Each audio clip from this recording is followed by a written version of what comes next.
Kong Hei Pak Choy! Guys, kanin palang ulam na. Yeah.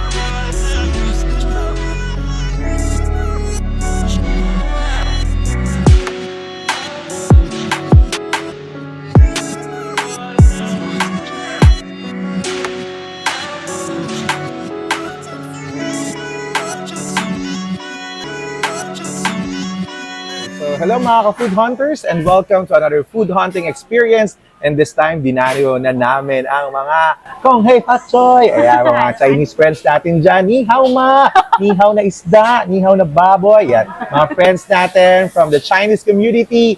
Andito po tayo ngayon sa Binondo. Right? Nandito tayo sa Binondo, Manila. At syempre, dinayo natin ang Estero, di ba? Sikat na kainan dito sa Binondo, ang Estero, kung saan dito tayo particularly sa LJA Fast Food. Isa sa mga fast food dito sa may Estero, Yes. Binondo. Just to give you a background, yung Estero is para siyang, bakit siya Estero? Ano ba yung Estero? Di ba parang creek or something tabi ng yung nasa bridge kasi ito parang nasa tabi kami ng Estero. Alam niyo naman mga Pilipino, what is Estero, right?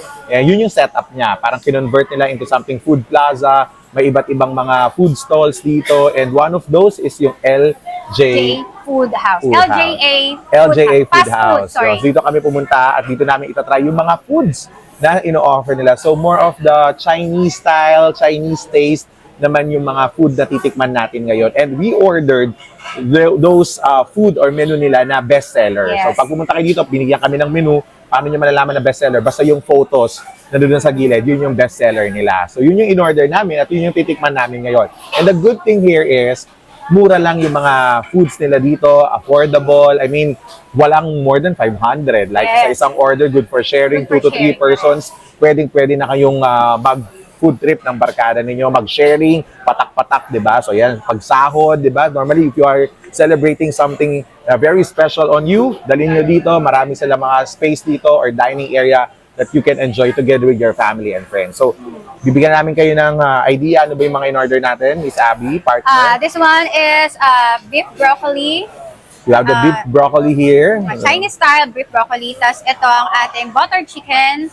Ito ang ating oyster cake. Oyster cake. Tapos isa sa mga bestseller nila itong Pork spare ribs. pork spare ribs. Tapos ito is seafood hot pot. Yan. Of course, we have 2 kinds of fried rice here. Meron tayong yang chow at meron tayong crab meat. So, yan yung 2 kinds of rice. Tinasting talaga namin para alam natin ano ba yung masarap dito. So, yun naman ang purpose natin. Kaya, kung ready na kayo, eto na mga kaibigan, titikman na natin ang ating tasting part ng ating vlog ngayon. So again, andito kami sa Binondo, dito po sa Estero, particularly sa LJA Fast Food. So, good food deserves to be hunted. So, na-hunt namin ito ngayon. So, tikman na natin siya. Unahin na natin. Sige, mag-try ka ng sayo. ng crab meat. Okay, let's try the crab meat. So, meron man sila mga utensils dito. Bisit Wala naman naging tayo problema mag-share. doon. Okay lang siya na kahit naghanap kayo ng mga disposable. Meron silang metal para mas madali yung kain nyo. So, muna siya i-try na may rice muna. Sorry. Yes. So, eto. Ah, Ang lasa, te. ang tasty. Galing. Yung minsan kasi ako nagpa-fried rice ako, wala talaga ako natitikman. I mean, hindi ko masyado malasahan. Pero syempre, ba't ako mag-aarte? Ako naman nagluto nun. Pero ito, At gusto ko talagang habulin parang ano yung masasarap. Tatry ko na rin Malasa itong yang chow. Ay, ang dadir. so the first that we tried is the crab meat.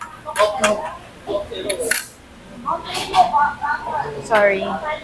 Ito yung yang chow. Ito yung common na mga Chinese fried rice, o yang chow fried rice. May friends akong Chinese kasi yung trabaho ko before sa barko. So, it's a Genting, Star Cruises. Marami mga Chinese doon. Kaya medyo familiar din ako doon sa mga pagkain nila. Kaya, Ako mukha lang po akong this is not Chinese. something new to me. Pero Pilipino po talaga ako. Masarap din sa yang chow. Pero parang, for this time, bet ko si crab meat. Di ba? Parang may char, grilled, Guys, kanin palang ulam na. char. Yeah. Di ba, hindi pa kami nag-uulam, pero Char taste pa. Ano? enjoy na namin siya. Bongga. Yan. May pasabog doon sa background namin. Sarap.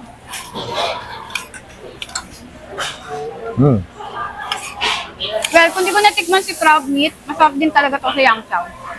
Pero syempre, At syempre, bilang seafood lover ako.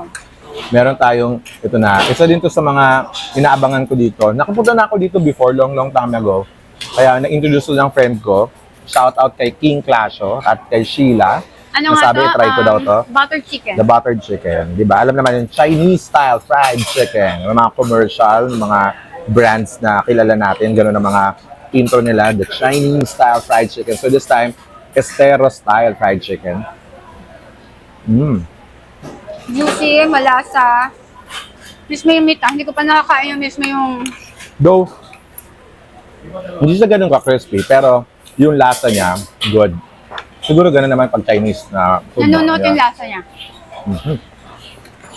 Pero ang sarap. Yeah. I mean, ang lasa. Di ba may chicken na parang yung labas lang yung may lasa. Pag kinagat mo na, matabang na yung loob. Ito, nanunuot ang sarap. Nanunuot to the bones. Ganun. Ay, man sarap. Minsan talaga, mga restaurant na mamahalin, parang yun pa hindi natin na-enjoy. Pero yung mga ganitong type, ganitong setup, mas masarap kumain.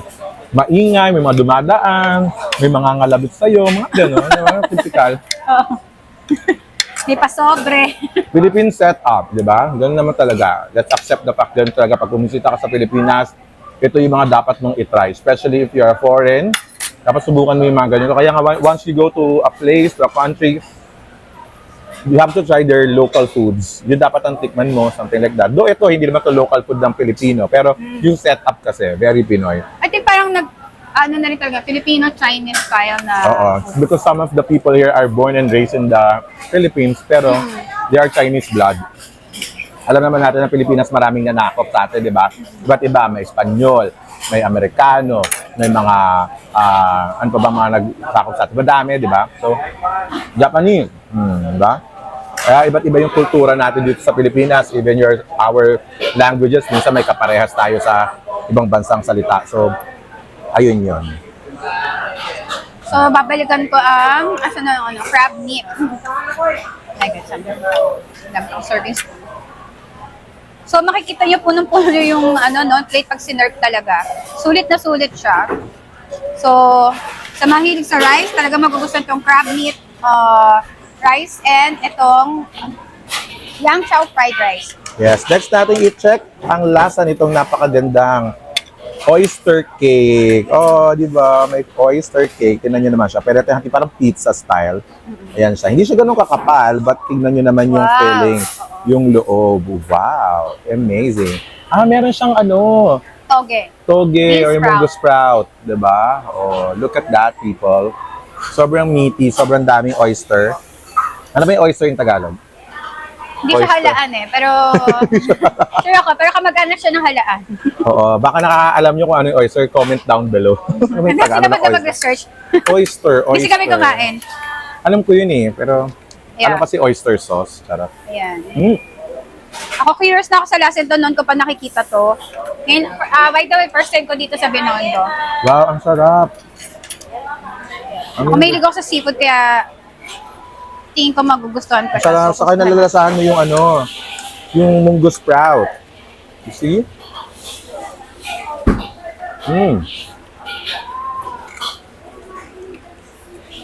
Masarap siya.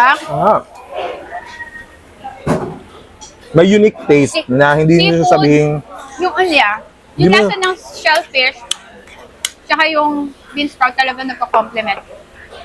hindi mo siya isipin na tortang talong or yung Yeah. torta lang, na itlog lang yung malalasahan mo. Hindi eh. Malalasahan mo yung bean sprout, yung munggo sprout, and then the oyster.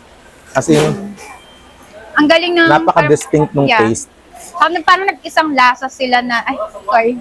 Parang sila, malalasa mo sa isa-isa, pero ang ganda nung parang infuse ng pagka-mix ng lasa.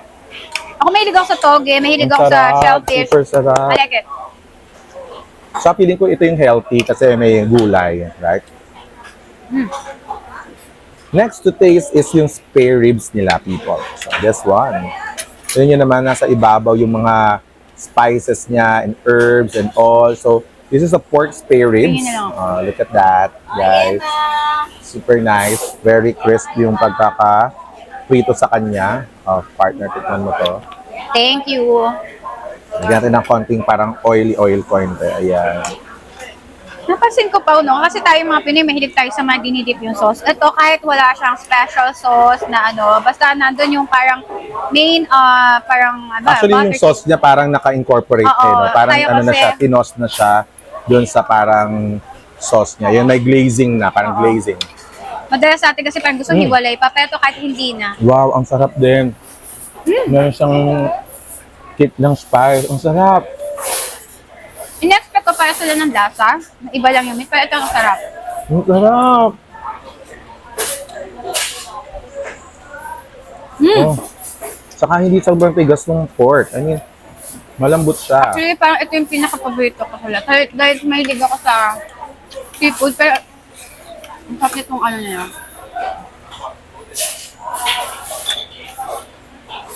Yung lasa kasi niya, yung kick ng anghang. Hindi agad Perfect sa mga malalasahan. ano. Ay! Kanina pa ako dubi. So ito yung anghang na hindi siya tumatambal sa bibig. Yung Yeah. ang tagal-tagal, ramdam-ramdam yung anghang. Tolerable siya. Pero may kick, gaganahan kang kumain. Yeah. Exactly. Yun yung pinaka-point doon. Diba ang Pilipino, mahilig tayo sa maanghang. Kasi pampagana. Mapaparami talaga kanin mo. Tingnan mo guys, baka maubos namin isang plate dito. Alam mo, sobrang mahilig ako sa buhaghag na rice. Sobrang I like it. Kaya lang, sobrang buhay ata yung rice na to, tumatalon sa akin. So, pasensya na. Kung makita niyo sa video na medyo kalat ka na.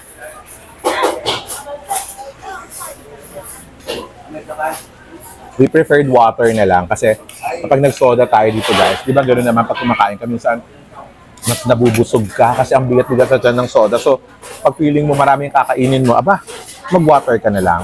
So again, ito yung ating pork spare ribs na you should have to try this. Nasa magkano to? Wala pang 300 data eh. Harap eh. Tingnan It's natin good for, mamaya. good for sharing na to like for 3 people. Pwede yung ganito kadaming food, pwede siyang paghati-hatian ng 4 to 5. Kadami. So, super sarap ng pork spare ribs. Favorite ko to. Best seller. Pork spare ribs, mga kaibigan. Ilan Dito sa mga sa babalik-balik LJA. Sa LJA. Next, try na natin itong hot pot. Ayan. Kanilang seafood hot pot. Super saucy ang ano. So, kung makapansin nyo, marami siyang sahog. Oo. Iba't iba, may nakikita tayong cauliflower, may carrot, Baby corn. meron din siyang, ito na yung halaan. Ayan yung halaan. Yes, meron din siyang, ano yun, ito yung Parang baby nakita ko corn, yung, yeah. May nakita kong hipon kanina. may Squid, squid, yeah. may squid, Snow peas, yeah, may snow peas, meron din siyang pechay, Baguio. pechay Baguio ba to? O parang Chinese cabbage. Ayan. Chinese cabbage. Meron din ito. Yeah, this one yung, may tawag dito eh. At snow peas. Snow peas. Oh. May green, yeah. I think may green peas din. Marami siya guys, as in super dami. Ito, Ah, may tofu. Yeah, I like tofu. May tofu. Meron pa tong mushroom na ano eh, Chinese mushroom. Ayan, may mushroom. Ayun, this one. May Chinese mushroom. So, ang dami. I think kung order kayo nito, meron din kasi dito na para, anong pangalan ng isang gulay? Hototai. Hototai. Yun, yung parang chop suey nila pag tinignan mo sa picture. Pero better yet, ito na yung orderin nyo kasi seafood na siya at the same time. Meron na siyang Yes. gulay. So, parang looking for vegetable kasi di ba pag kumain tayo, meron dapat pork, may fish, may chicken, may beef. Yung vegetable, seafood, pwedeng ito na into one na siya. Para Sa complete mga- yung meal ninyo. Pescatarian. Tama ba? Pescatarian. Yung mga seafood vegetarian. Hindi siya vegetarian eh. Parang ang diet lang nila is seafood. Oh, you try it na. Okay. Dadaling ko na siya mabigat. Ano no? Kasi mata. Ano naman tayo? Clancy. Oh my God. I Even think- the taste. Ngayon, di na ako nagtataka kung bakit ang dami din ng tao dito lagi.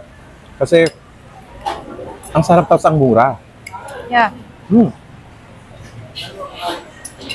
Tsaka sa mga napansin ko, very accommodating yung mga nagsiservice dito. Kasi din may hand ko. Wow. Ang sarap. Lalo na yung gulay. Lasang-lasa mo siya na Hindi siya overcooked. Ako lasang-lasa mo yung seafood. Seafood taste niya. And the halaan. And all. Yung ako nga, mamaya i-research natin yung spelling mo. Ang sarap.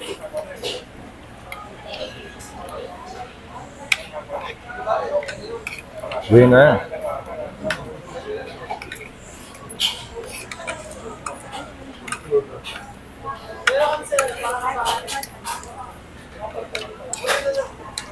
Ay, kumain na lang ako Fairness dito. ha.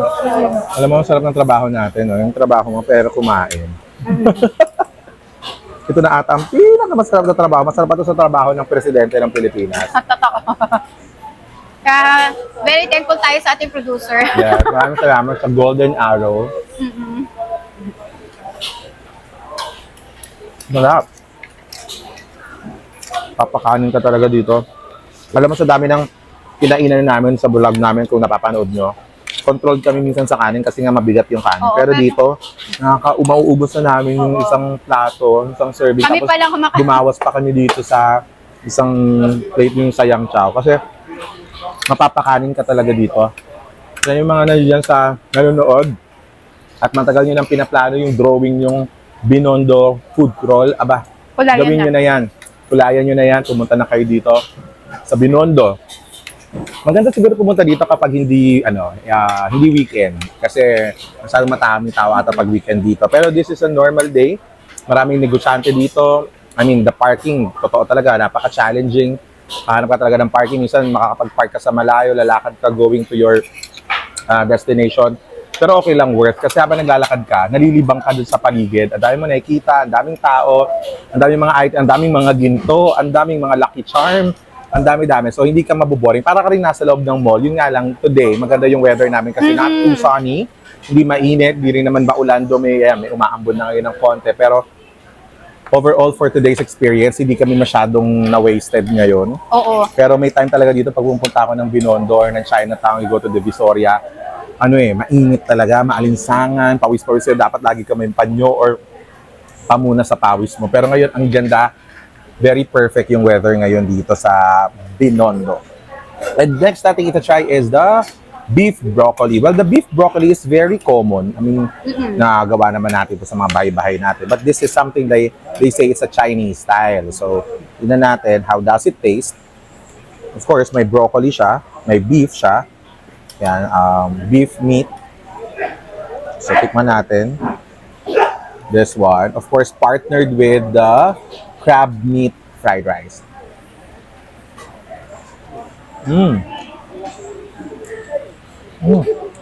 Alam mo Sarap pa, yan. isa sa mga napansin ko, di ba pagkakain ka ng beef broccoli, wala yung stock. Ito yung isa sa mga stock. Super, I like it. Ito sa mga pinaka-part ng Ano yan? broccoli. Stock ng beef broccoli, yung makapal doon. Oh, sa baba? Oo. So, iba tinatapon siya. Ako, isa sa to sa mga favorite ko na part. Parang medyo pagka-crunchy siya. Tapos lasa pa yung pagka-broccoli niya talaga. Oh my God, ang sarap din ng beef broccoli, hindi matigas. Yan. Saka ang saucy.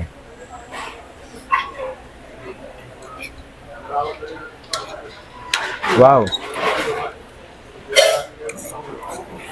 Tikman ko na may beef. Sobrang lasa niya. Mapaparami ka ng rice. Sobrang sarap.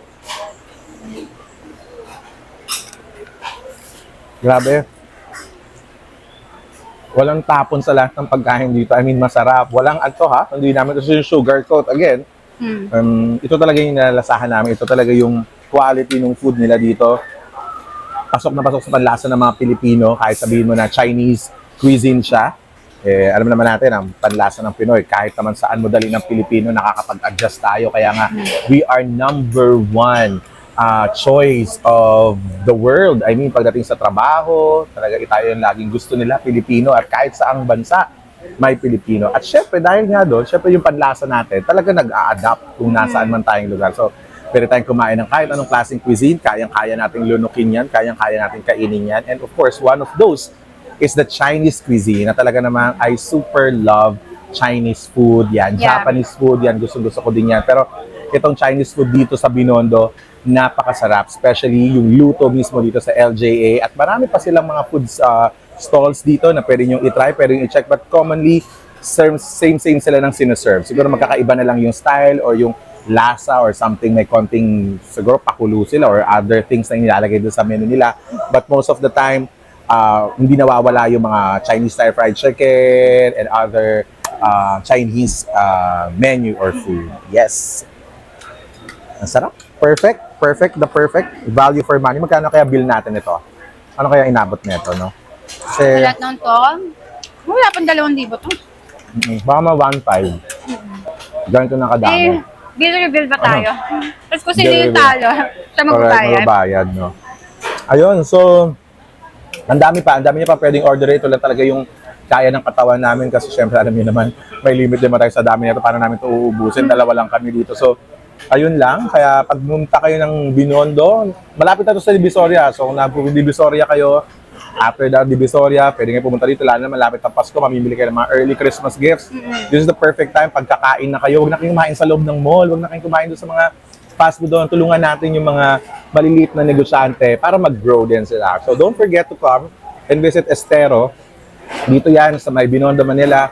At pumunta kayo directly dito sa LJA fast food para matikman nyo din kung ano yung tinitikman namin dito. At hindi kayo magsisisi, hindi kayo of course dito hindi kayo mapapamahal dahil affordable naman lahat ng mga pagkain nila dito. Right? Masarap. Serve hot guys. Hindi to yung parang nasa mga Turo-turo, stante or oo. nasa chafing dish. Ito, lulutuin talaga nila once you order. So, mainit pa siya at Freshly cooked. fresh to kasi marami namang palengke dito sa paligid dito na siguro sino-source out yung mga raw materials nila. So, fresh to. Yung gulay, fresh. Hindi siya, Ininit tawag doon? lang, nababad sa init. Yes, yung mga ganyan. Or kaya yung mga ulam kahapon, iinitin lang ngayon. Walang ganon. So, nakita talaga namin na niluluto nila on the spot yung food ninyo. Alright, May so muscle na nga si Kuya kakaano nung walk kasi ang laki-laki ng mga walk. Saka maganda talaga dito, maraming tao. I mean, may enjoy mo yung mga nasa paligid mo. Tapos, tinan nyo naman yung setup sa likod namin. Very Chinese talaga. May mga Chinese lanterns and everything. Siguro how much more kapag Chinese New Year. Siguro Yeah. sobrang saya dito. Sobrang busy ng lugar. Sobrang dami tao. Namumula, color red yung paligid. At pala nag-red tayo. No? Para very Chinese. Mamaya, meron ako. Even the table is red. So, I love Chinese Pili ka talaga. susuotin ako dito. Oo, correct. Yung mga friendship natin, mga Chinese dyan, maraming salamat dahil dinala nyo ang pagkain nyo dito sa Pilipinas. Dinala nyo ang inyong masasarap na menu dito sa Pilipinas. Kaya sa lahat ng mga Chinese friends natin, ni hao ma! Yeah, shisheni wa aini! Sa lahat ng mga friends nating Chinese all over the Philippines. Maraming salamat sa inyo. And we hope you guys enjoyed our episode for today dito sa Food Hunter Philippines. At sana supportahan nyo kami, panoorin nyo pa yung mga next vlogs namin in the coming days. Isikapin namin puntahan lahat ng mga deserving food, mga deserving quality food sa buong Pilipinas para ma-share namin yan sa inyo. So keep on watching our videos. Don't forget to like and to share and follow our official our official YouTube account. That's Food Hunter Philippines. Yung 235,000 followers as of today. Subscribers Yun po yung din. yes, yung subscribers, yun po yung i-follow ninyo para lagi kayong updated sa mga sikat na food hub dito sa Pilipinas. At sisikapin namin maabot yan. Kung meron kayong mga suggestions, i-comment nyo lang yan para pupuntahan namin, i-check namin kung saan man yan, hahanapin natin yan at i-test natin kung totoo talagang masarap. Alright? So for everybody, thank you very much for watching once again. This has been your host. My name is Host Paolo and together with me is Miss Abby. Ads. Maraming pong salamat again for watching and see you on our next video. Dito lang yan sa Food Hunter Philippines where good foods deserves to be hunted.